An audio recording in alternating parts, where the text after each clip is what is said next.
Yeah. All right, so hopefully everybody's back and ready to blow through an hour really, really fast. So I'm going to mute everybody and we're going to get going. Muted.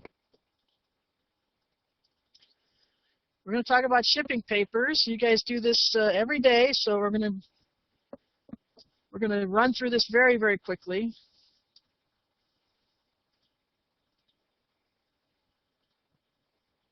What is a shipping paper?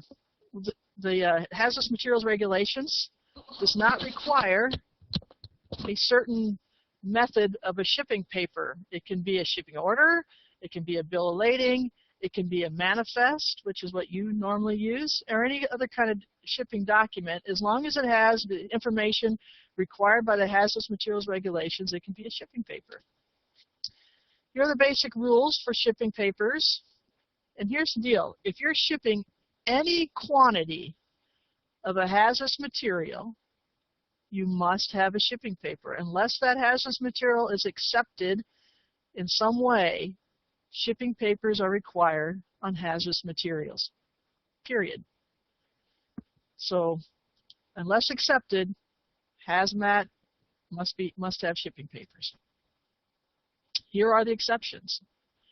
If you are shipping by highway, which is what you do, and the HazMat table, column 1 says A, that means by air, it doesn't apply to highway, so therefore it doesn't need to be on the shipping paper, unless there's another column that has it for highway shipping. And likewise, if it has a W there and you're shipping it by highway, it doesn't apply. No shipping papers required. Small quantity shipments, like limited quantity, ORMD, some agricultural shipments do not require shipping papers. Materials of trade. What are materials of trade? Let's say that you install commercial carpeting and you use adhesives.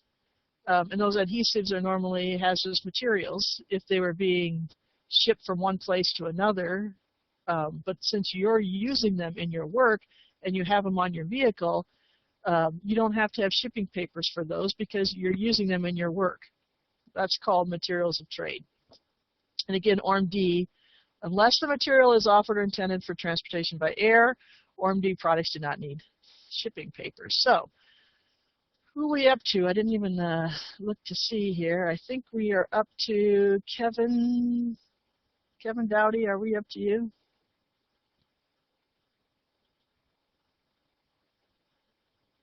I can't unmute you, Kevin, so you'll have to answer the question by chat if you can hear me. Which of the following categories of HazMat are generally required to have shipping paper entry prepared for it prior to being released for highway transportation?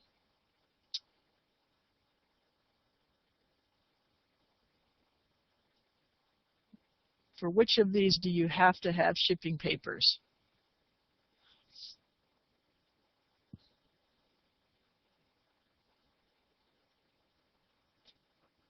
The letter D, right.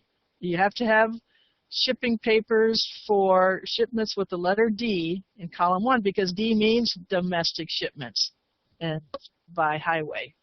So A was by air, W was by water, materials of trade, you don't need shipping papers, so if it had the letter D in column 1 of the HazMat table, very good.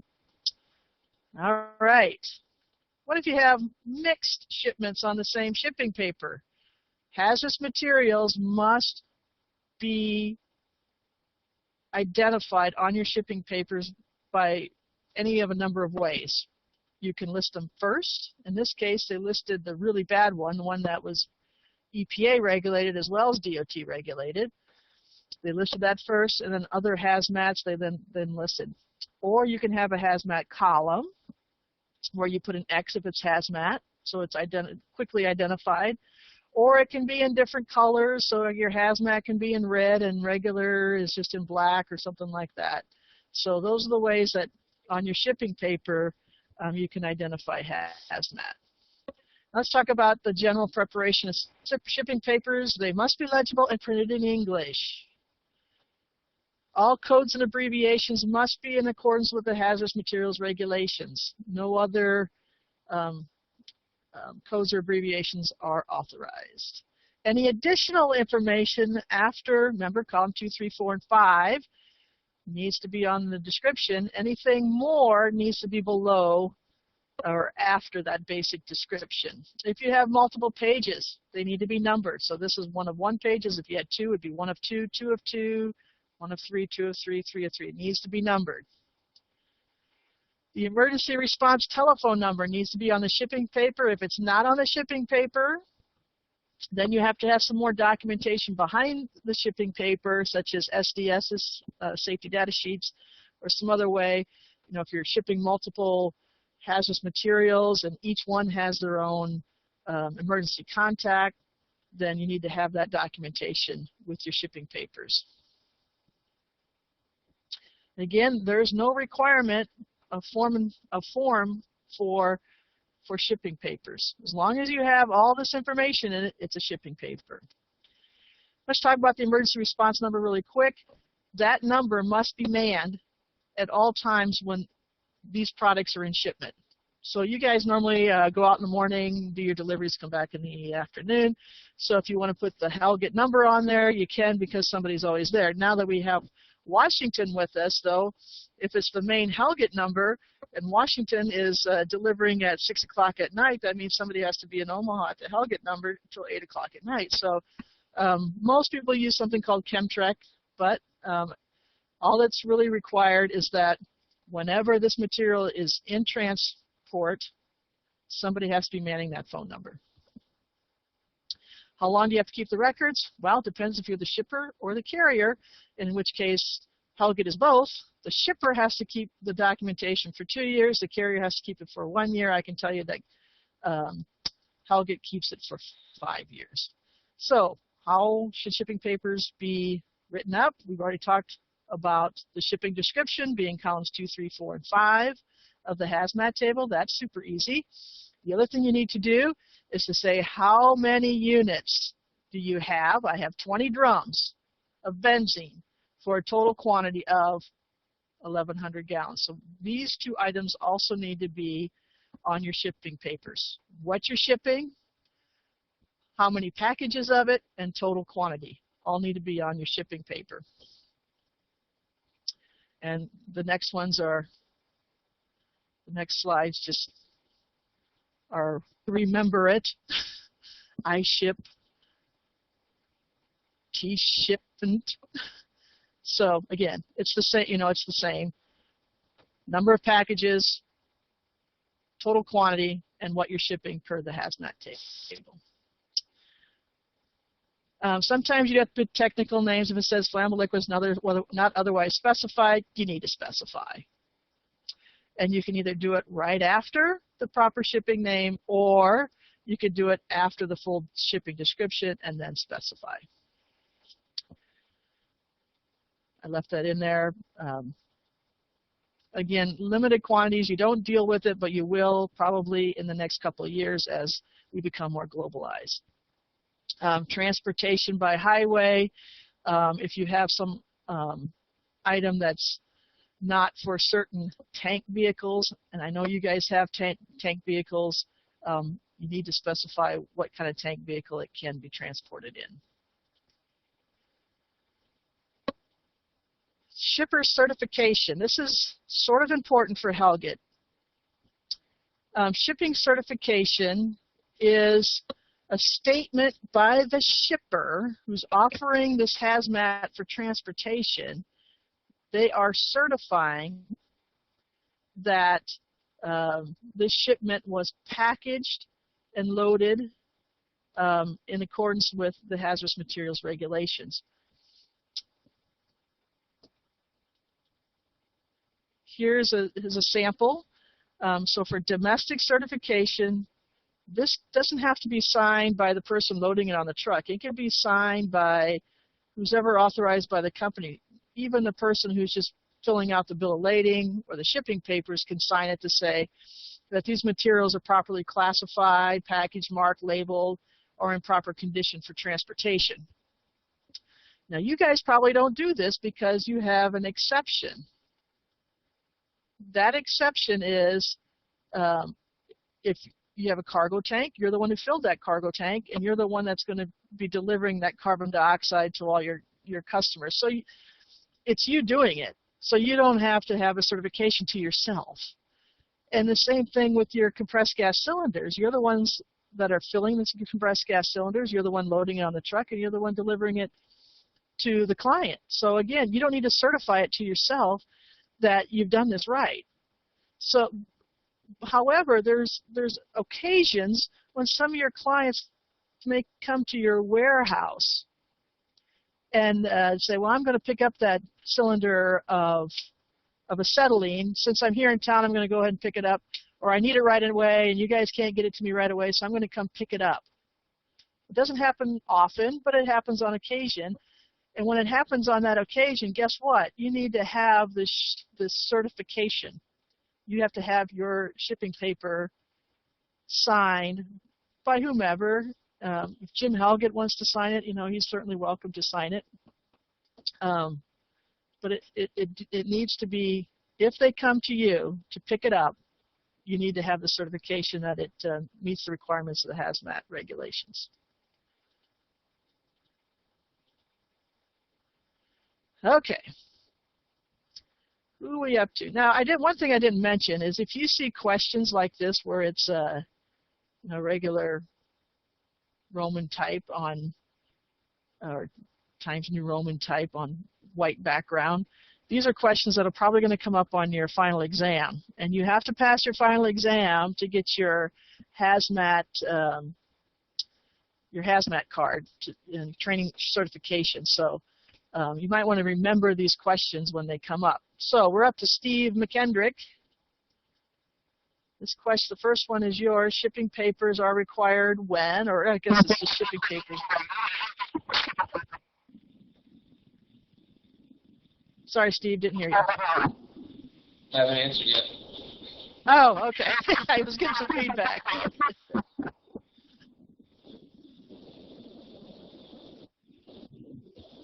We're going to go with D, final answer.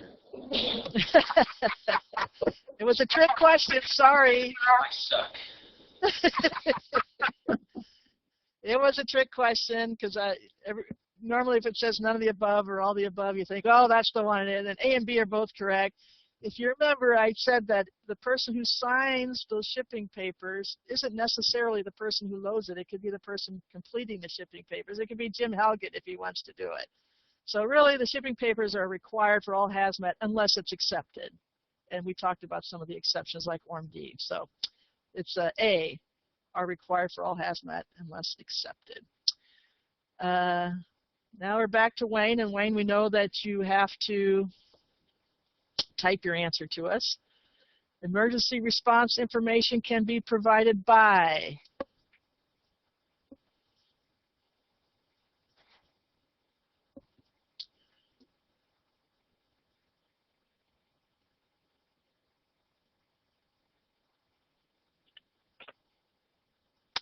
You said C, both A and B are correct. That is correct.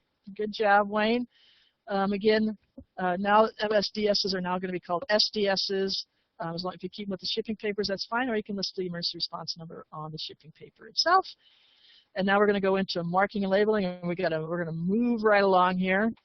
So again, this is marking and labeling of packages. This is not placarding, which is just a little bit different. So let's talk about non-bulk packaging and labeling that you should have. First off, it needs to have the proper shipping name. And the one before, it was flammable liquids and otherwise specified. And then, of course, you have to specify what it is. This is hazardous waste, which you don't use, but you would have to still would have to put the proper shipping name. You need to put the identification number, UN 1993, the technical name we've already talked about. You don't do special permits. And you need to have the consignor's name and that address. Liquid hazardous materials and non-bulk packagings have to have these orientation arrows. So if you see orientation arrows, that means what's in it is liquid. And it has to be a certain size of liquid. So if it's a liter or less, when not transported by aircraft, you don't have to have those. But basically, you see those, it's a liquid. So And then limited quantity materials. Again, right now we're not doing so much of that. It's more in international transportation, but I think over the next few years as it becomes globally harmonized, you're going to see this a little bit more. The ORMD, I think, is going to go away, and we're just going to do limited quantities, just so the HazMat regulations are a little bit simpler. So I did talk to you about this number here, and I talked to you about this ID cross-reference at the beginning of your book. So let's have St. Louis tell us what UN 1755 is. And hopefully you have a compliance pocketbook with you. UN 1755.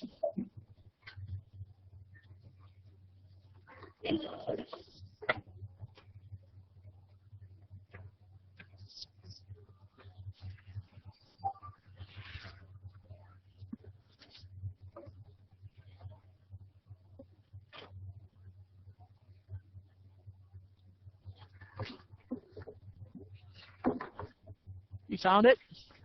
St. Louis? It's almost there. Almost okay. There. All right.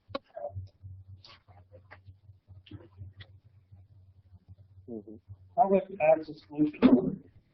Chromic acid solution is correct. He went to the ID cross-reference and found that, and it says right across there, chromic acid solution. And since it's a solution, these orientation arrows would be correct. But as we go on, you're going to, and just so you know, most of these slides are taken from the DOT website for hazardous materials training. So as we go on, I'm going to show you some things. Again, these are from the DOT. ORMD, when you use this marking ORMD in this rectangle, what you're doing, if you are the shipper, because you're responsible for the packaging, this means that you are certifying that the packaging for the transportation of this material is properly described, classed, packaged, marked, and labeled, and in proper condition for transportation according to applicable regulations of the subchapter. So instead of signing a shipping paper, this is your signature saying, as you as the shipper have packaged this correctly for shipment. General marking requirements for bulk packages, again, identification number. That's the same thing. UN 1090 is the same as that. So you could go back into that ID cross-reference and find out what's in that connex.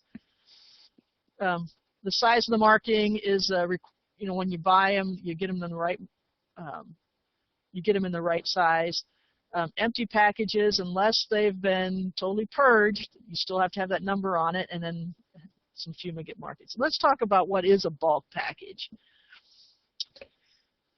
Bulk packaging is packaging that has maximum capacity greater than 400 liters or 119 gallons as a receptacle for a liquid, has a maximum net mass greater than 400 kilograms or 882 pounds, and a maximum capacity greater than 119 gallons as a receptacle for a solid, or water capacity greater than 1,000 pounds as a receptacle for a gas. It's important to know what bulk is when determining whether placarding is required. So that's why I'm going over this. The general marking requirements for bulk packages, again, you need the ID number. And here it is. You can see it fairly on there. And it's right here in the middle of this one. That's the ID number.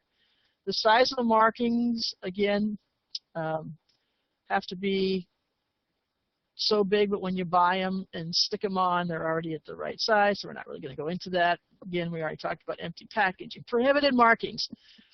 You cannot, I don't know why anybody would do this, but you cannot put, like this is a flammable liquid inside these drums, but if there's wood chips inside these drums, that would be illegal. You cannot do that. You cannot put a hazardous material label on something that's not hazardous. Now, why would you do that? I don't know. Now, there are some exceptions to it, but if it's just the shipper who's moving something from one place to another, that's okay. And maybe you guys do that, I don't know. But so if you are just shipping from one place to another, you're not really delivering, it's staying in-house, you don't have to worry about it. General marking requirements. The labels have to be durable, written in English, printed or affixed to the surface of the package, in this case it's a drum, displayed on sharply contrasting color background. So if this were a yellow sticker or if this was a white drum, this would not be good. You'd have to put something behind it so it would stand out. It cannot be obscured by other labels or attachments and located away from other markings. Authorized abbreviations are in the HazMat table, and those are the only ones you can use. Bulk packaging types are portable tanks, cargo tanks, other tanks, but portable tanks, you need to have the shipping name, must be legibly marked. Proper shipping name, here it is, environmentally hazardous substance, liquid and otherwise specified, the owner's name, Jones Waste Service, and the ID number, UN 3082. On cargo tanks, again, proper shipping name. Here it is, refrigerant gas, identification number right there. Here's one too. And I know you guys have some MC330 and 331 cargo tanks. On the data plate, it should say QT or NQT, depending on how the tank is made. And you must have emergency shutoff. It must be identified, marking of emergency shutoff, and the letters have to be so high when they do that. Here's other types of bulk packages, and again, they're using the UN number. Here's other types of how you can have the UN number, identification number. This doesn't really apply to you for the most part. I don't know if you guys use Dangerous or not, but if a placard is required by the placarding tables, which we're going to get into, you may only display an identification. You may only display an identification number on an orange panel if it's displayed in proximity to that placard.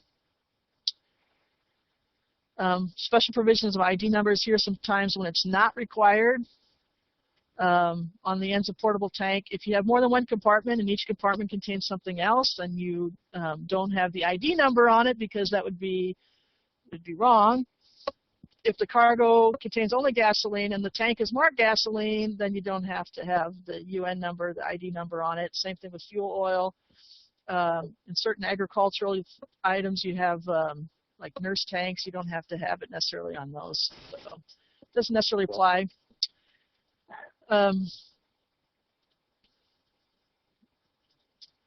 If you have an ID number that gets removed or damaged, you need to replace it right away.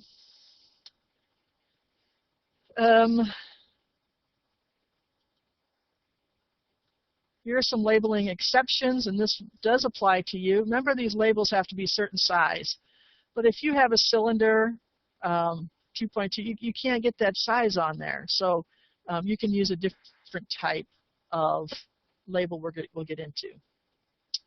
And again, you may not display labels, something hazardous when there's no hazard inside of it. But again, I don't know why anybody would do that. Now, what if you have more than one item in a box? What label do you put on the outside of the box? If you have mixed packaging, for example, this has flammable solid and a poison liquid in the same box. So what do you put on the outside of the box? Well, whatever on the inside, you need to have on the outside. And if you consolidate packaging, like if there are compatible hazardous materials are placed, sometimes you can, depending on what's in it, you can put just one on the outside. For example, this is packaging group 3. It's a poison and then a poison. If you just put the more hazardous one on the outside, that's because these are pretty much the same. You only have to put the one on, even though it has 2 here. Now, I want to show you something here, something called compatibility tables. We'll get into that a little bit later. But I want you to notice this is a DOT slide, and you see a flammable solid, and then you also see a poison class 6. I'm going to talk about that later, about compatibility of putting things together. You can modify the labels on the packaging. As for instance, class 2 non-flammable gas was a 2.2. You don't have to put the words. You can just put this. This is a good enough label for DOT. So basically, you can take the words out. Label placement. Here's that exception I was talking about. Those 4x4 labels don't fit on a cylinder very well. And so you can either use a tag, but I believe you guys use a collar label on your cylinders, and that's good as well. Placement of multiple labels. The primary hazard needs to be on top, and then the secondary hazard needs to be within 6 inches of the other one. Normally, if it's a secondary hazard, you should put it below the primary hazard. Here's one of those DOT slides that I wanted you to remember about. Here's, what is this? These orientation arrows means that this is a liquid, but what's the proper shipping name on this? Cresol solid. So obviously DOT wasn't looking at this very, very well. The labels need to be on a contrasting background. So in this case, it's these are all on a cardboard box, and it's a contrasting background. And here's another one of those DOT. It's a non-flammable gas, but it says it's a liquid. Here's a flammable solid, but it says it's a liquid. DOT didn't look at that very closely. You need to put labels on at least 2 sides of a box. If it's a bigger packaging, which again you guys don't get into, then you need to have it on all 4 sides. But normally it just needs to be on 2 sides. And again, visibility, you can't cover up these labels as it shows in here. Label requirements, they must be durable, must be of a certain design as by the HazMat regulations, but again, you usually just have these printed. If there's a form identification, it has to be in really small print. And there are exceptions when you're transporting internationally, which you guys do not do. Here are the standard labels, the ones that you can see in bright. Those are the standard labels that you will see on packaging, and then there are some special cases. And that's the end of 3. We're going to go into placarding. So we're going to talk real quickly about placarding. It's very similar to labeling. Here's the general rule, though. If you do have to placard, it must be on all 4 sides of your vehicle. If you have a tank vehicle, it needs to either be on the front of the tank or on the front of the vehicle. So again, all 4 sides of your vehicle must have the placard. There are exceptions to placarding, but none of them really apply to you. Here's prohibited placarding, the same as labeling. You can't placard something that's hazardous that really isn't hazardous on the inside, and then whatever's on the inside, that's what needs to be placarded on the outside. Pretty simple. You guys don't do these. It's international. This is something that's very important. This tells you when you must placard. And there are some things that you ship that it doesn't matter if you have 1,000 pounds or not. It's so hazardous, they want you to placard even if you have a pound. These tables are found in your compliance pocketbook. Mine are on page 36. And there's table 1, which are these really, really hazardous items that they want you to placard no matter how much you have. And then table 2 is if you go over 1,000 pounds, then you must placard. Now, if you don't want to look necessarily at table 1 or table 2, although I think that's an easier way to find out if you need to placard or not. In the back of your compliance pocketbook, there are those nice, slick, shiny papers with color placards. It'll tell you on each one when you need to placard. So, for example, explosive 1.1, 1.2, 1.3. Here's table 1. It says basically you placard in any amount. That's what table 1 is. If you go into your placards at the back of your book, class 1, explosive 1.1, 1.2, and 1.3, it tells you placard any quantity. So if you had 1.4, you had to have over 1,000 pounds. And again, so that's table 2 is anything over 1,000 pounds, you must placard. And you have to be a little bit vigilant about reading the table. It's only certain items. So 2.3, poison gas, needs to be placarded regardless. And then like 5.2, it's only certain 5.2s that need to be placarded at any quantity, and then others need to be placarded when you have over 1,000 pounds. Okay. I'm getting ahead of myself. I apologize. And again, non-bulk packaging that's not been purged, you still need to.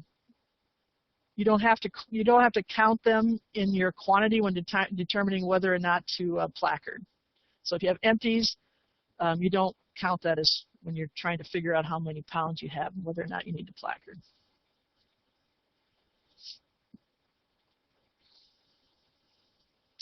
Here are some placarding exceptions, and these really make sense. So we're going through them fast. If you have both flammable gas and non-flammable gas in placardable amounts on your truck, you only have to placard flammable gas because that's the most hazardous. And if you have flammable gas, you really don't care about the non-flammable gas. So same thing with flammable liquids. If you have placardable amount of flammable liquids and combustible liquids, you only have to placard the flammables.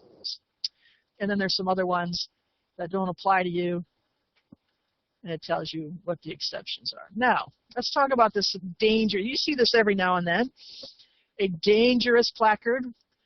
You can only use a dangerous placard when placarding for Table 2 commodities. Again, if it's a Table 1, it's extremely hazardous hazmat, you have to placard no matter if you have a pound of it. Let's say you have multiple quantities of Table 2 hazardous materials. And let's say you don't have over 1,000 pounds of any one of them. What you do then is if you have over 1,000 pounds of hazardous materials but not of the same class. And so you use this dangerous category, or this dangerous placard. Now, if you do have more than 1,000 kilograms of any one, then you have to put that placard on there. For example, if I had 1,001 kilograms gross weight of argon, non-flammable gas, 2.2, and I had 900 pounds of acetylene, flammable gas. Well, the acetylene, I don't have 1,001 pounds, so it's not placardable amount, but I have 1,001 kilograms of argon, I would have to put in the non-flammable gas 2.2 placard on the outside. Now, if I had 900 pounds of the argon and 900 pounds of the acetylene, I would put the dangerous placard on. And again, the exception is if you're shipping Table 1 materials, that's a totally different ballgame. Subsidiary hazards, there are certain ones that you must put on in column 6. So, and here are the 3: the poison inhalation hazard, corrosive hazard, dangerous when wet hazard. You must, if you have a placardable amount of those, you need to placard for the subsidiary hazard. Visibility and display of placards. We used to get hit on this quite often, and that's why this became an important slide for us. But basically, the placard needs to be visible in the direction it faces. Again, all 4 sides of your vehicle, so that when emergency response vehicles show up, they can see what's in that vehicle. Again, must be placed on the front of the vehicle, must be securely attached, must be located away from appurtenances and devices. So here, this flammable liquid is by a ladder. That's a no-go. Must be located away from where road grime can cover it up. Sometimes that's hard, but if you're starting to get a little road grime on your placards, you need to clean them. The text has to be displayed horizontally. Seems rather logical, but maintain in proper condition and not affixed. It has to be a contrasting background. So this red on red is a no-go. They would have to put some sort of a background so it wouldn't be red on red. Maintain in proper condition, meaning it's not faded, it's not damaged in any way. So that we used to get hit on our placards being faded. So make sure that your placards are in good condition. Again, they have to be strong and durable. Designed in accordance with the HMR, but again, when you buy them, they're already there.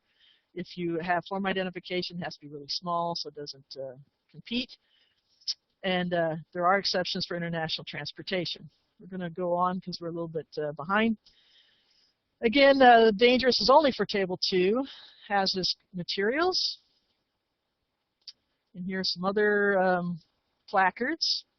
You use non-flammable gas quite often, and you must use that if you have 1,001 or more gross weight in your truck. Oxygen, we don't use this one, I don't believe. Now, if you go into Canada, Washington, I'm talking to you, if you think that you want to go into Canada to deliver compressed gas, you may have to use this, and you're taking oxygen into Canada, you would have to use that. But here in the States, we don't use it, in our case. Flammable gas placard and some inhalation hazards. Let's see how we're doing on time. I'm going to keep going. Here's some different ways you can use placards for flammable and combustible liquids. You can have the number there, and again, you know how to find the UN number. Here's flammable solid. Spontaneously combustible is also a class 4, and dangerous when wet is also a class 4. And again, in the back of your pocketbook, all of these placards are listed in there, and it tells you when you need to placard. We do use oxidizer. Class 9 is only, we don't really use that in domestic shipments, so Class 9 is really anything that doesn't fall into any of the other classes, but we believe it to be hazardous materials, and we list it as Class 9. All right, North American Emergency Guidebook. This is the orange book, and I hope you all have it, because we're going to go through it, and you're going to need to know this for your final exam. So, the reason why this came to being is we have all this hazardous materials transporting across the country. Matter of fact, Omaha is a crossroads for hazardous materials like you wouldn't believe. We have I-80 going through Omaha, I-29. It's the hub for the Union Pacific, so we have train loads going through. So Omaha is a big HazMat corridor. So when you have emergency responders going to a spill, one of these vehicles gets into an accident, I-80 right through Omaha, the emergency responders need to go and see, how bad is this stuff. So let's see if we can find, let's just look at a number. Let's look at 1993. That is the identification number, 1993. We know it's a flammable liquid just because it's on the flammable liquid placard. So let's look up 1993. How would we do that? Well, if all we have is the emergency response guidebook, let's see.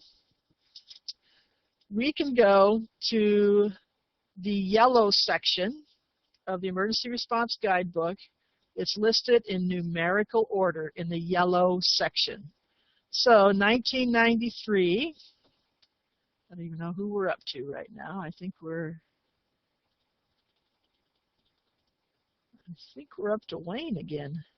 Wayne, you'll have to type it. Oh, wait a minute, you don't have, you probably, Wayne, do you have the emergency response? Do you have the emergency response guidebook? I can hear you now. I do not. Oh, you Okay. can? Oh, great. Yeah. I don't have a guidebook with me. I thought I had an old one. I searched through all my material, and I don't. So. Okay. Well, let's go to a person who does have it. St. Louis Emergency Response Guidebook. Do you have it? Yes. All right. So 1993 is what?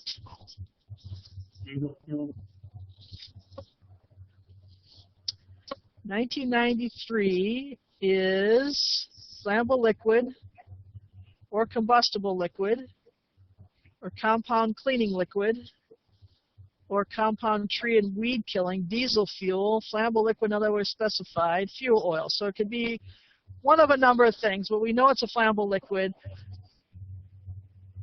because of the placard. So we're an emergency responder, so we know that that tank is full of fuel of some sort, some sort of flammable liquid. It's 1993. So when we go to the yellow section, it tells us we need to go to guide number 128. Well, this so happens to be guide number 128, so the guide numbers are in orange. So we go to guide number 128, and this is going to tell those emergency responders how to react. So 128, it's flammable liquids, and it kind of gives potential hazards for the emergency responders, and then they need to know, what do I need to do to protect the safety of the public? So if I have a tanker truck of 1993, and it's leaking, I have a large spill, this tells them to consider the initial downwind evacuation of at least 300 meters or 1,000 feet. If the tanker is already involved in a fire, we need to isolate for 800 meters or a half a mile in all directions. Why? Because it may explode. So we need to get people out of the area for half a mile in all directions. So that's what this guidebook is for emergency responders to be able to quickly determine what to do for public safety and what to do in the event of a leak. You know, is this something that we could put down kitty litter to absorb? Should, you know, maybe get some other materials? You know, should we dike it? What should we do? So that's what this guidebook is all for. And that's why those UN numbers, that's why your shipping papers are so important, because if you don't have a placard on the outside of your vehicle and you're the driver and you're able to grab your shipping papers and get out of the way and give the shipping papers to the emergency responders, all that information is good for the first responders. You know, what's in that vehicle, what are the hazards associated with it, what are the ID numbers, so that they can make a fast decision on what to do. So that's why that's applicable. Now, the other thing we also have had problems with, it's not so much anymore, you know, so good job on this, is we've had issues with load securement, strapping down our compressed gas cylinders and making sure that our straps are in good shape. The performance criteria for load securement is in three different motions. First is the forward direction, and basically what they're saying is that if you have a head-on collision, that's going to create a lot of G-force, and so your straps need, and your cages and everything need to be able to keep your load in place. So that's why in the forward direction, like in a sudden stop, a head-on collision, these straps and cages need to be able to withstand almost one full G of deceleration, 0.8. Rearward direction, that's if you get rear-ended. It's not going to be as bad because, you know, you're usually moving forward or you're slowed down, and so a rearward force isn't going to be as bad as a forward force, so it's a half a G. And also in the lateral direction, if you get T-boned or a turn, if you had to turn sharply, 0.5 G acceleration in the lateral direction. Now, how do you know if your straps are in good enough condition? Well, there's a load securement tie-down defect table. I know Brian, I believe, has this, and hopefully each of your offices have it, of how to evaluate your straps if they need to be replaced. And basically, if you have cuts along the same side, then it's cuts on the same edge are not additive. So here we have a half-inch cut here, we have a half-inch cut there, so it's still a half-inch. Now, if they're on the opposite sides, they are additive. So I have a half-inch on this side and a half-inch tear on that side, so that's 1 full inch. And if you have cuts in different locations across the width, additive. And then depending on how wide your tie-down strap is, it will tell you how much is out of service. So for example, this is a 4-inch strap. They've got 1 inch of defect, so 4-inch strap. It's larger than 3/4. That strap is out of service. This is very important for you to know because, again, we have been getting hit with this in the past, and we don't want to get hit with this anymore. So if your straps are in bad condition, go get new straps. Okay, again, the yellow section of the ERG lists the HazMat in ID numerical order, right there, B. Placarding requirements that determine whether the package is bulk or non-bulk, that's true. If it's bulk, you got a placard. The hazard category and subsidiary hazard, if any, yes. You don't know what placard you need to put up there unless you know that. And the weight of non-bulk packages in each hazard category, that's true too. What placard you put up there is dependent on that. So in this case, D, all of the above is correct. Each placard on a transport vehicle or bulk packaging must be securely attached and put in a placard or put in a placard holder, that's true. Be on a background of contrasting color, that's true. Be located away from other markings that can reduce its effectiveness, that's true. Not be faded, that's true. So E, all the above is correct in that case. And we just talked about the braking strength of cargo tie downs. This is all of the above. 0.8 G's of forward direction, 0.5 in rearward, and 0.5 in lateral. That's all correct. So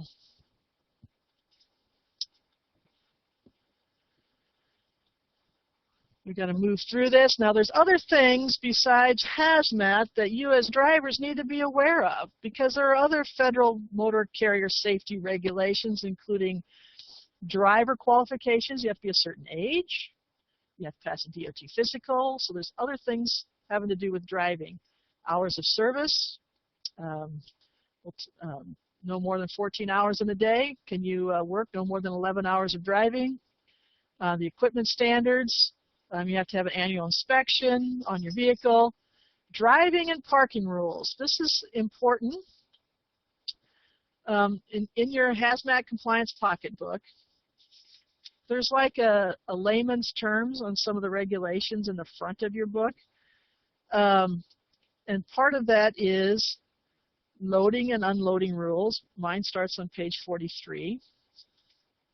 And then on the road with hazardous materials, mine starts on page 49. But again, I wanted to talk about the parking, which in mine is 51. This is a good book. If you're a driver, you should kind of be familiar with the first part of this book. It really gives a very good overview of the HazMat regulations in layman's terms. It doesn't put it in so much of a regulatory voice. So what I wanted to talk about real quick was attending vehicles. And if you're driving in the carbon dioxide tank truck and you are loading or unloading the carbon dioxide, you're required to stay there when you're doing that. You can't like get it started and then walk off. It's just like fueling your car at the gas station. You're required to stay there.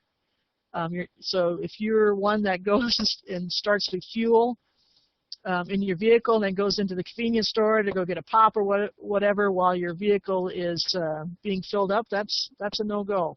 It's at the gas station. Also, if you're doing the same thing with your carbon dioxide trucks, you must stay there while loading and unloading.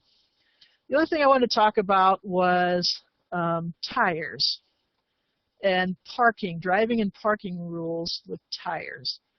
You have to do a pre-trip inspection before you go. It doesn't have to be written in writing, but your post-trip inspection does need to be in writing.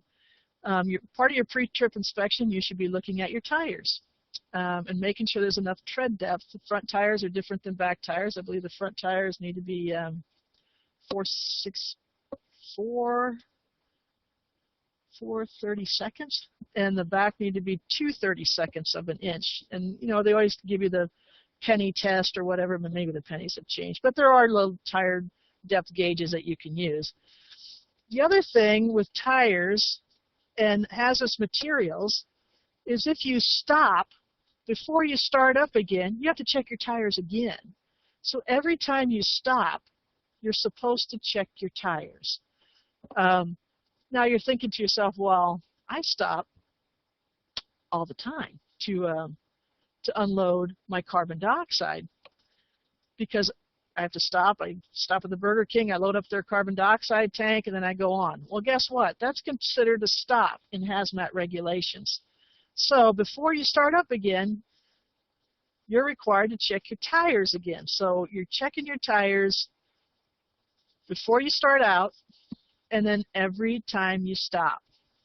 And that's in the part 397, which in my book is starts on page 397. So again, so when you're if you're driving that carbon dioxide tank truck, you need, every time you stop, you need to check those tires again. Let me make sure it's for everybody. Yeah, everybody. The driver must examine each tire on a motor vehicle at the beginning of each trip and each time the vehicle is parked. So,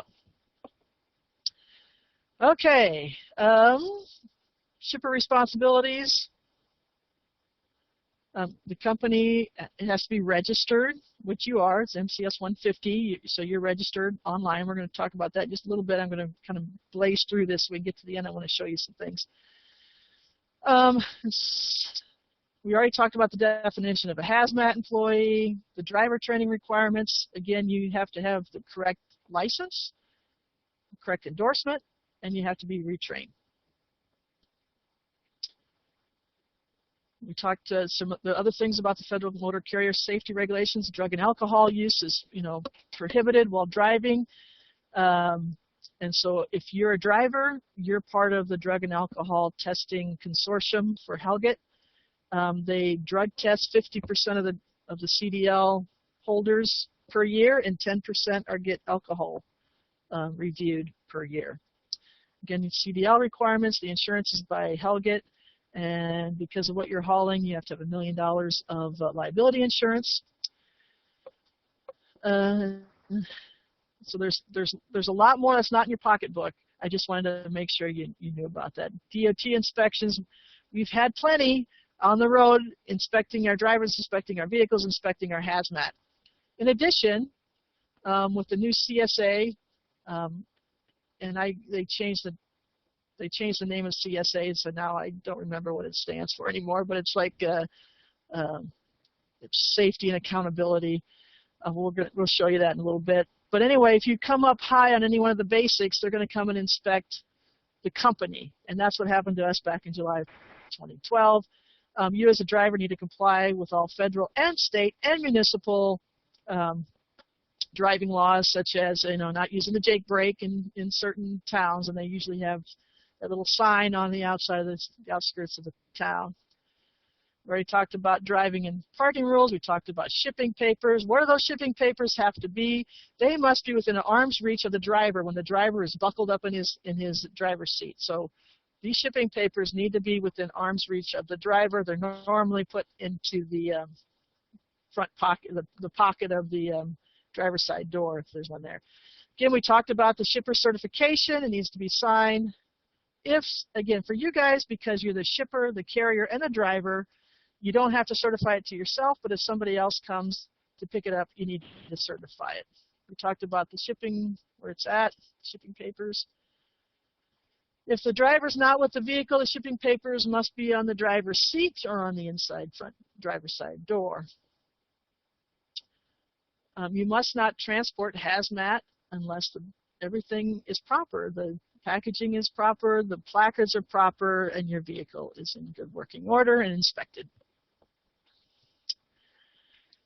If you have some leaking stuff, you need to move your truck away from the public to protect the public. And then this is a tanker that may be leaking, so you want to make sure that you do what's in the emergency response guidebook. Again, you want to remove to a safe place to prevent more damage.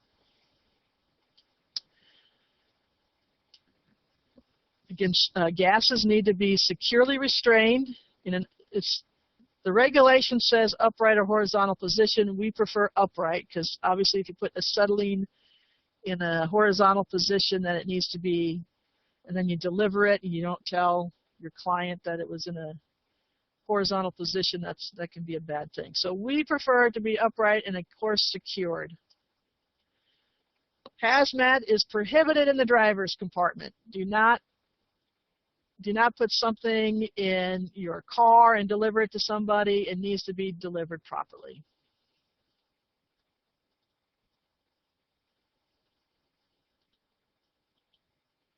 Now let's talk about segregation table really quickly.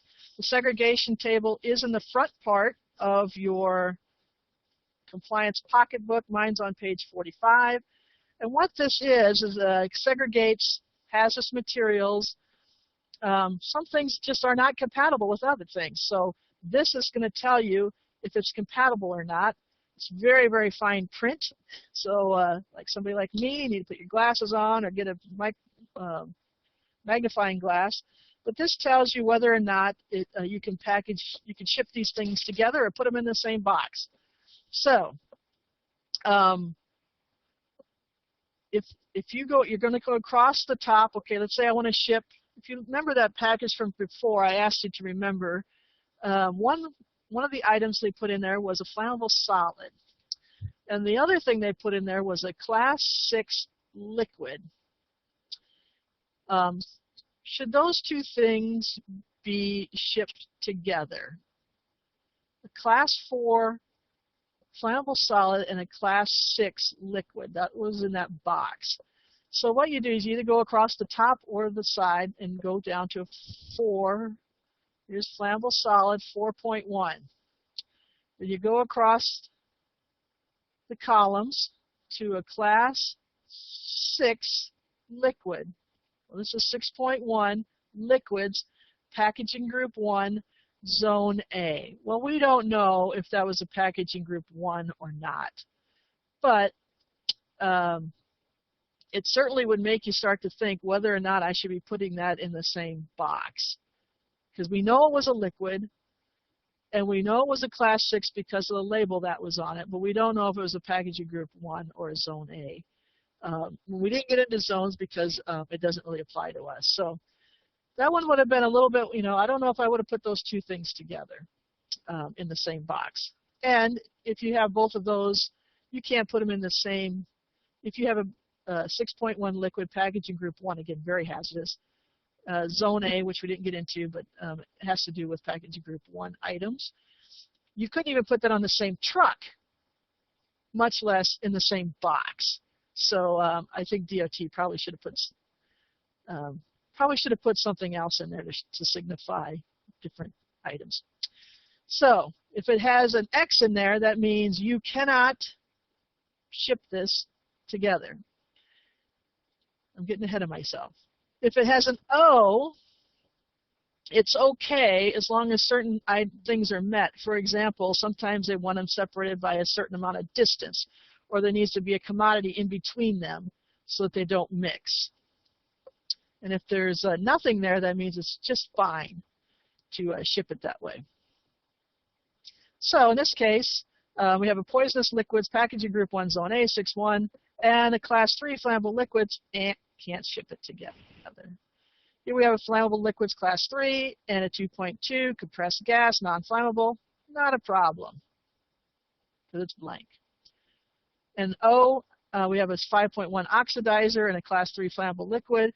It's okay if we separate it and segregate it by a certain amount of distance.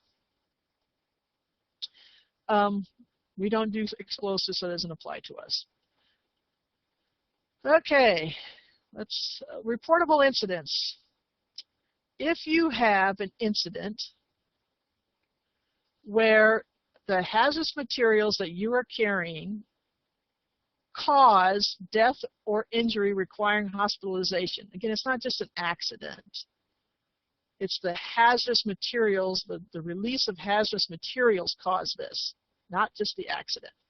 If the release of hazardous materials cause a death or an injury requiring hospitalization, or it required the change in a flight pattern, or the routine of an aircraft, the shutdown of a major facility or transportation artery, the evacuation of the public for 1 hour or more, or any situation that in your judgment requires notification, even if none of the above were met, conditions were met, then it needs to be reported to the National Response Center. Again, the HazMat had to have caused this, not just that you had an accident. So if HazMat did any of that, you need to call the National Response Center. And there's the phone number for the National Response Center or the CDC at the time of this training. Who calls them? Well, it's the shipper's requirement to tell, so it would be the company. So if you're the driver, you would probably call your company right away, call Helga and say, hey, my God, I got this problem here. And it is the company's responsibility to call the National Response Center. All right. If a reportable incident occurs during highway transportation, you must call. Well, you're the driver. If you're the driver, then you call your place of business. But somebody must call the National Response Center. So if you had other incidents, you would call your place of business. So in this case, I would like to see you say the National Response Center. Reportable incident occurs during highway transportation. You must call, meaning the company must call the National Response Center. The loading and unloading of cargo tank must be attended at all times by a qualified person. It says only done in lighted areas. Well, that would be great, but sometimes you don't have control over where you're loading and unloading a cargo tank. And it says completed without stopping. What's the difference if you stop for a little bit and then continue on? And it's attended all times by a qualified person. Just again, just remember fueling up your car with gas. A written HazMat release report is generally not required for minimal release from. Well, we didn't talk about this. If you have HazMat packaging that is leaking, you must report. And a hazardous waste leak, oh my gosh, that's bad. You need to report that. It's the connection or disconnection of loading or unloading lines. If you're loading CO2, you're going to have a little bit of release when you get done. So you don't have to do a written HazMat release report when connecting or disconnecting those CO2 lines.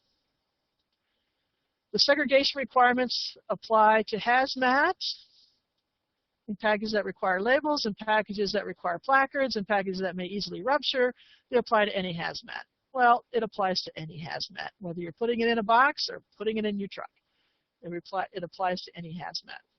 So to get a little practice with the segregation tables, let's get with Omaha. Unmuted. I think it's your turn, Omaha. I could be wrong. Omaha, you have a Division 4.2 material.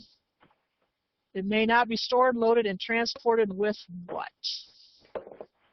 Again, you have to go to your segregation table to figure that one out. 4.2, which is a spontaneously combustible material. What can it not be shipped with? That's listed on the question.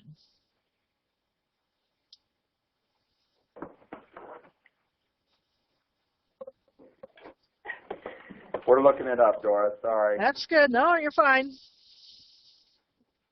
Gives me a chance to grab a swig of coffee.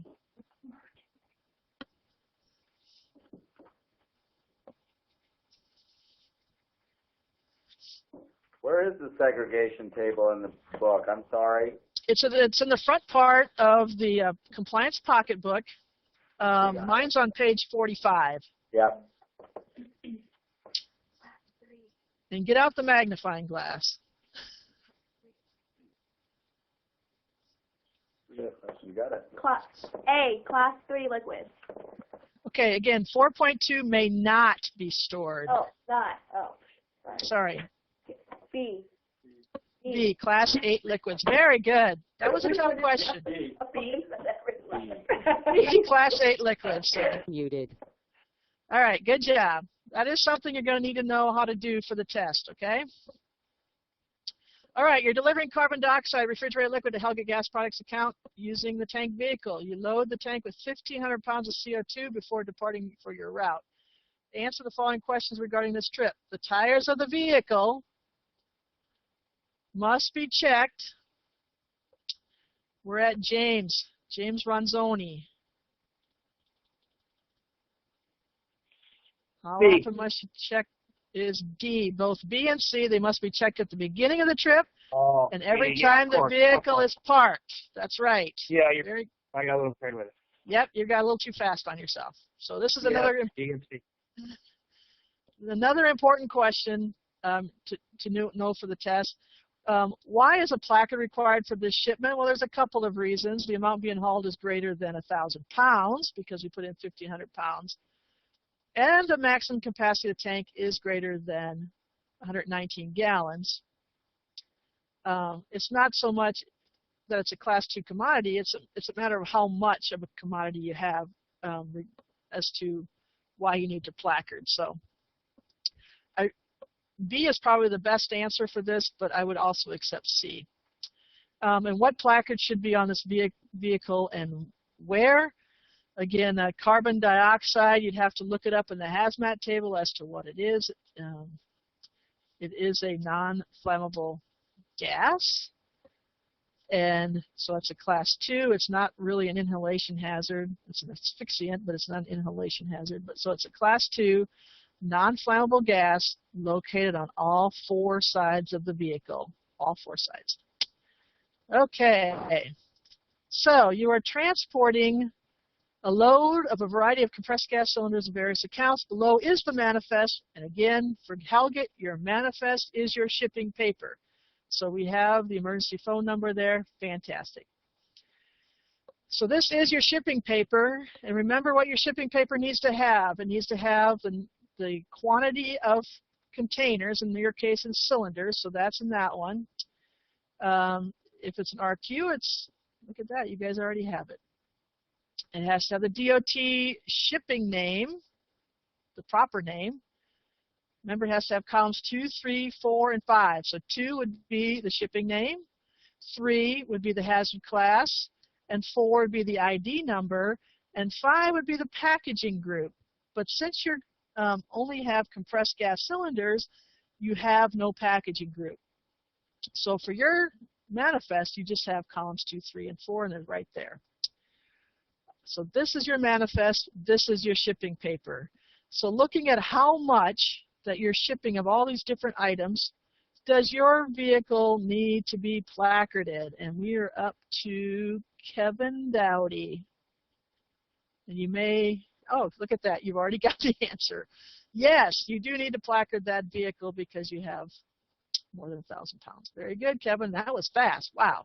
We're doing Steve McKendrick next.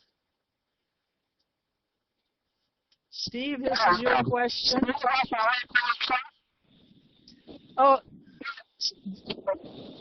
according to the HazMat table, what does the special provision of 814 and column 7 mean for oxygen compressed?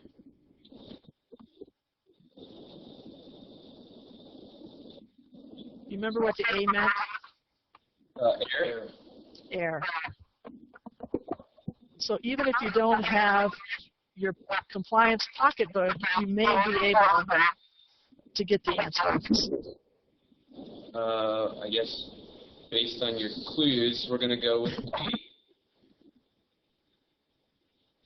Can you hear me? Yeah. You went with D. Plastic packages are not authorized. Well, it's actually, I think you said D. Maybe you said B. I couldn't hear real well. B is correct. This material is not authorized to be transported as a limited quantity or consumer commodity when transported aboard an aircraft. A, aircraft. That was your clue. So you probably said B. I must have misunderstood. All right, here's a delivery ticket.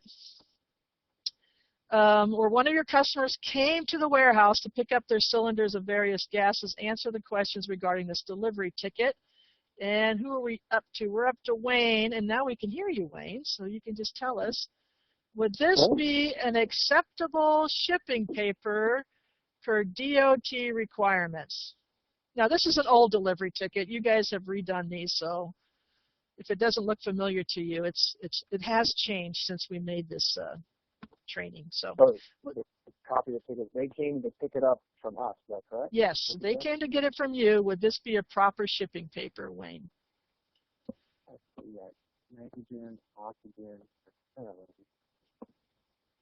it's got the amount, the quantity ordered, shipping, and the return, the order date's been changed, warehouse pickup. I'm going to say yes. It was a good try. The answer is no, because, number one, there's no emergency phone number. No emergency phone number, nowhere on this delivery ticket. Plus, you don't have the certification signature to say that this was, you certify that it's been properly readied for shipment. There's some other things wrong with it, but we're going to go to the next question because that's going to bring up the other item. And so now we're back to St. Louis. This is your question, St. Louis. Refer to your HazMat table for guidance. Looking at columns for HazMat right here, description and hazard class, and ID number, what placard should be on the transport vehicle if it were transporting over 1,000 kilograms of the third item listed? What placard should be there?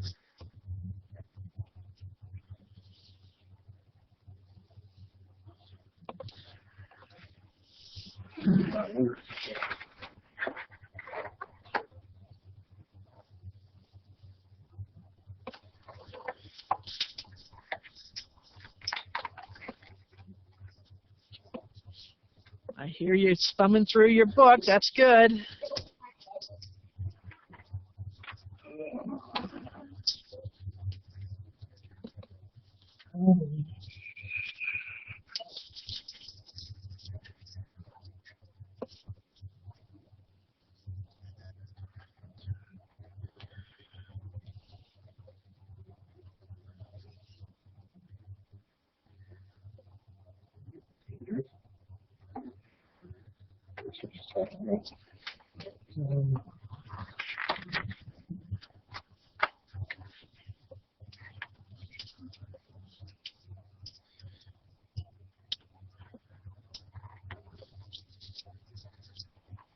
Got an idea?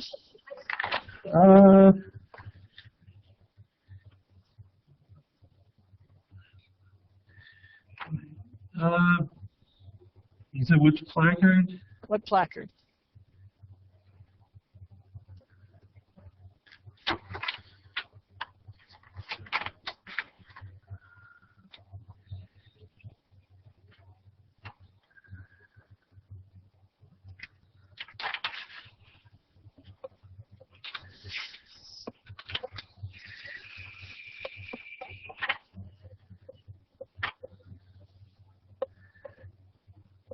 I guess non-flammable. You're looking at non-flammable gas because that's what it says here, but it's really a 2.1 hazardous material, so it really should be a flammable gas. And the reason this has been corrected on your shipping papers, but this is what used to print out when somebody ordered acetylene was this non-flammable gas. It's been corrected now, but it was just a reminder that we really kind of need to look at our shipping papers a little closely and make sure that they're correct when we're accepting them for shipment. So it was a trick question. Sorry. All right, so let's go to the next one. That's the completion of that. Okay, I want to go back to one thing. This question came up at our last training, and I did talk to the DOT about it. We had one citation on roadside inspection for you guys use these manifests for your cylinders, and normally when you go someplace, let's say you're dropping off argon, you usually drop off a cylinder of argon and you pick up an empty, and so the number of cylinders you have in the truck usually stays about the same. But if you go someplace and you drop off the argon and said, well, you know what, we're not quite done with this one, get it the next time. So now you have one fewer cylinder on your truck. And so we actually got a citation for having our manifest wrong because we dropped off and we didn't pick up. And I talked to the DOT compliance guy here in Omaha, and I told him about that, and he was amazed that we would even get that citation.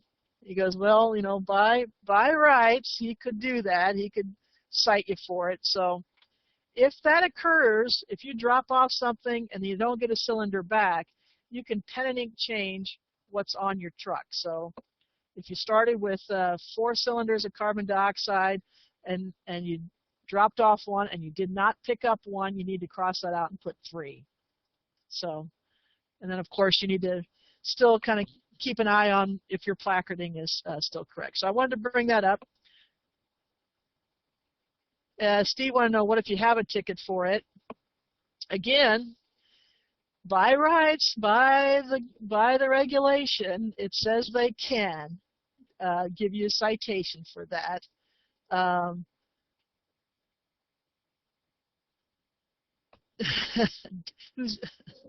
By rights, they can do it. But so let's try to keep our manifests up to date. One other thing I wanted to quickly show you is that the whole world has access to your safety record. It's on something called safersys.org. You can look up any DOT carrier you want. So you can look it up if you have their DOT number off the side of the truck, or if you just know their name. For example, we know Helget. So I can do a search by name, and there we are, Helget Gas Products, Omaha, Nebraska. So if I click on that, it's going to give me a snapshot of your company. It says you have 36 power units, 36 drivers, and in 2010 you drove 620,000 miles. Your interstate, liquids and gases, chemicals. In the last 2 years, you've had 136 inspections. Of those 136 inspections, 127, they looked at your vehicle. And of the 127 times they looked at your vehicle in the last 2 years, 7 times you were put out of service for different reasons. Tires, not having your annual inspection, maybe having a safety light out.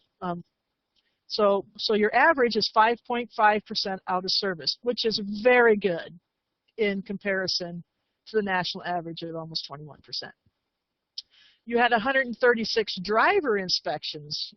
Do you have your CDL on you? Do you have your medical card on you? Of those 136 inspections, 3 of the drivers were put out of service, which is a 2.2% out of service rate, which again is well below the national average. So good job on that.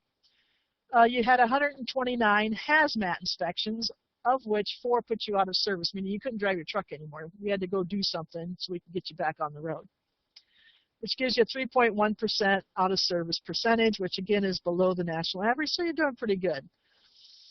In the last 24 months, you've had 1 fatal crash and 2 crashes that involved injury. So in the last 2 years, you've had 3 crashes. Now we can actually go into really great detail, and again, anybody in the world can do this. Anybody in the world can see your safety status.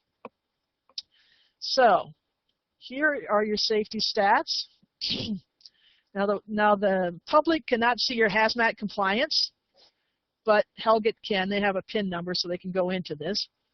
And we cannot see your crash indicators, so it's not public information. But we can see your unsafe driving, your hours of service compliance, your driver fitness, your controlled substances and alcohol, and vehicle maintenance. Not only can we see how you relate to the rest of your category, we can actually, anybody in the world, can actually go in and look and see what is your unsafe driving, what's causing you to have a 32.1% unsafe driving. Well, in 2013, you had 3 inspections which had violations. Here's one in Missouri on August 29th, failing to use a seat belt while operating a commercial motor vehicle. 7 points is fairly recent, so it's weighting against you 21 points. Improper turn in Nebraska, and this is a biggie. It's a 10-point severity rate. It's in Florida. You can actually click on it and it'll tell you the whole situation. And just so you know, Helget can actually go in there and see who the driver was, but the public cannot see who the driver was. It'll just say who the vehicle was and what are the whole things that they found wrong with it. But this driver was probably pulled over because he was using a handheld mobile telephone while operating a commercial motor vehicle. That is a complete no-go. You cannot use a handheld device while operating a commercial motor vehicle, period. Period. So don't do it. And to look at some other things, so that was just unsafe driving, hours of service. Going slow here.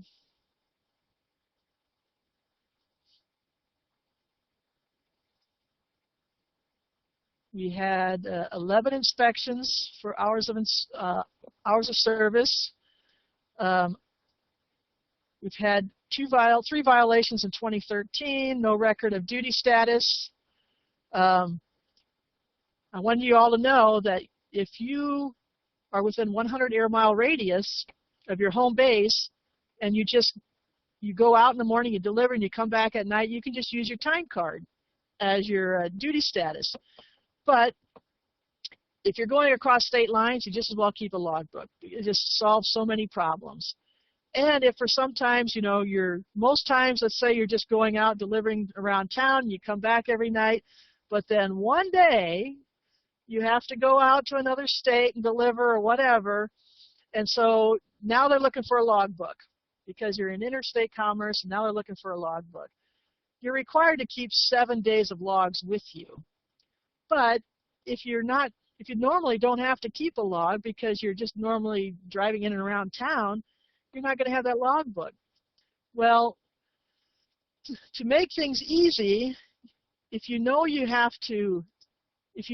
to be having that one day where you need to have a logbook, you just as well keep it for 7 days. It solves so many problems, although you're not required to do so. If you tell the inspector that, well, for the last 7 days I've been exempt, you don't have to go and recreate them. Although if you just keep a logbook all the time, it would solve a whole lot of problems. So anyway, in this case, the guy had no logbook. In August 2013, this guy got cited for driving beyond the 8-hour limit without having a 30-minute break. This just occurred July 1st of this year, where you can drive for 8 hours, but then you need 30 minutes in an off-duty status. Not on duty, not driving. That doesn't count. It must be off-duty. So you drive for 8 hours, then you must, so you get there in the morning and you load, that doesn't count. It's when you start driving. 8 hours of drive time, then you must have 30 minutes of off-duty time. That just started July 1st. I wanted to bring that to your attention. And then some of the other things you got was general form and manner of your logbook. Hey, you got to keep your logbooks legible, okay? And every time you stop, you have to tell where you stop. The other one that I see, here's one, driving after 14 hours on duty. That is a no-go, and you can see that's a 10-point violation. That's a big deal. And he was out of service. Somebody had to go and help him.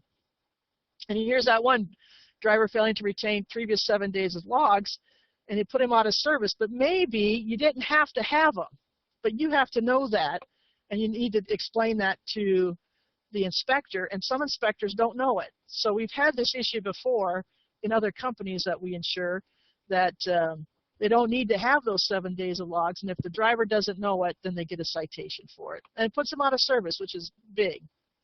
So sometimes it's just easier to keep the logbooks and just forget about it. You know, just keep the logbooks. So I wanted to bring that up, and then